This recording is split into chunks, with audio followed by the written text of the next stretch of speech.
kamisis, andito tayo ngayon ulit kasama ang aking favorite chef, my new best friend, si Chef E. At meron akong nakugot na isang can ng sardinas. Kumakain ka naman ng nuggets, di ba? Ay, oo naman po. So, pwede natin gawing ano yan, sardinas nuggets.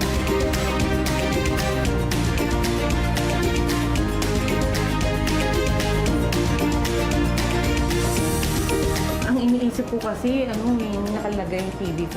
Ay, pwede po, chef. Naku, matutuwa si MVP niyan. Kailangan natin ng sardinas. At saka, flour, or Flour. harina, breadcrumbs. Para Okay. mas crunchy siya. Opo.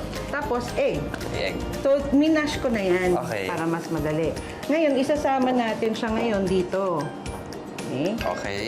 Sama natin ang egg. Tapos, maglagay tayo ng harina. Flour. 1 cup po yan. Konti lang naman kasi konti lang naman din to. Tsaka hindi tayo pwedeng maging masyadong liquid to dahil ifo-form na natin siya into Nuggets. So, itlog isa lang din po. Okay. Nuggets mo? Nuggets ko po. So ito, dadagdagan natin dahil medyo watery pa siya. Yung sauce niya, ang ginawa ko kasi strainin ko siya. Drainin ko yung pinaka-sauce. Yung sauce niya ngayon yung gagawing dipping sauce. Ooh! Ayan, kinoform na ni Chef E ang ating sardinas nuggets. Chef, question. Di ba may mga tinik po kasi sa sardinas? Safe po ba yun na isama o dapat tanggalin?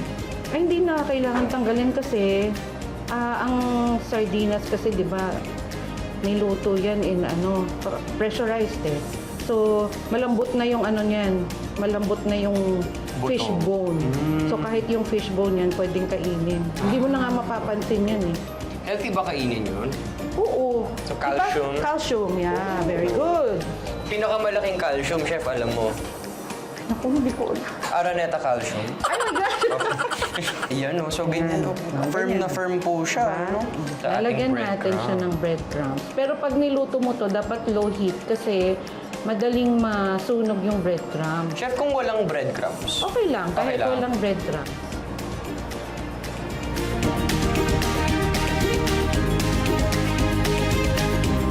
Hinay-hinay lang siguro sa pag-mix ng sardines, ng flour, and ng egg. Kasi minsan pag marami yung egg mo, hindi mo siya mako-form eh. Yung egg mo small lang siguro para hindi siya masyadong malagsak. Grabe, oh, parang walang pinagkaiba sa mga nuggets sa restaurant, oh.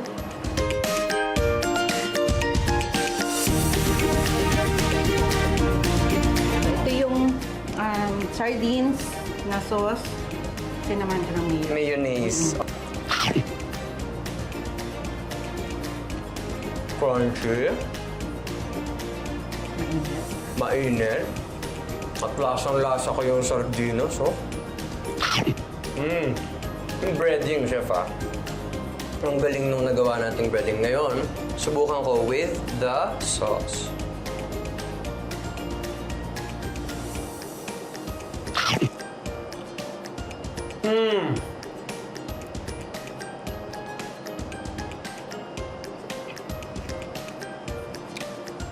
Alam mo kung ilang stars bibigay ko dito? 3 5.